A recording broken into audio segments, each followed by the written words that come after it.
Le haillon, il révolutionne l'automobile parce qu'il va permettre une modularité intérieure très forte. La 4L, en fait, avec son haillon, c'est la première voiture à vivre de Renault, hein, tout simplement. Je suis Hugues, j'ai 58 ans et je suis le directeur de Renault Classique.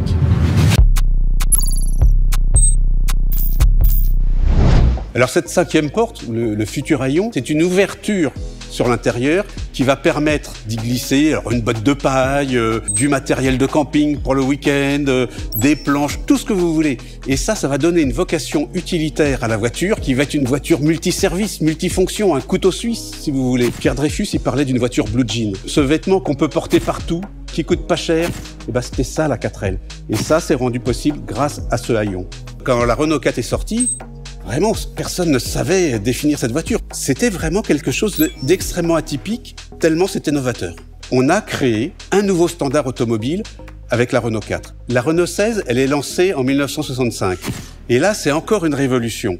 Renault va tout de suite imaginer d'aller utiliser cette solution de la 5e porte sur une voiture beaucoup plus statutaire. Et là, on va dire, eh bien, finalement, on va faire une grosse Renault 4. Si vous regardez le profil d'une Renault 16, vous allez y retrouver tous les ingrédients de la Renault 4. Et on va se rendre compte avec la Renault 16 qu'on peut imposer ce haillon sur des voitures plus familiales, voire même sur le haut de gamme, avec les Renault 20, les Renault 25, etc., etc. Arkana, c'est un mix entre un SUV et une berline.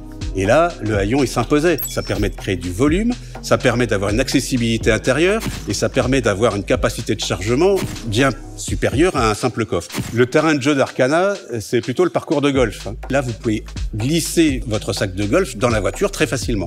Cette 5e porte, c'est une porte vers la liberté. C'est encore une fois un volume et on en fait ce qu'on veut. On peut même gagner le Paris-Dakar. C'est ce qu'ont fait les frères Marot au volant d'une Renault 20. Vous voyez que ça va très loin.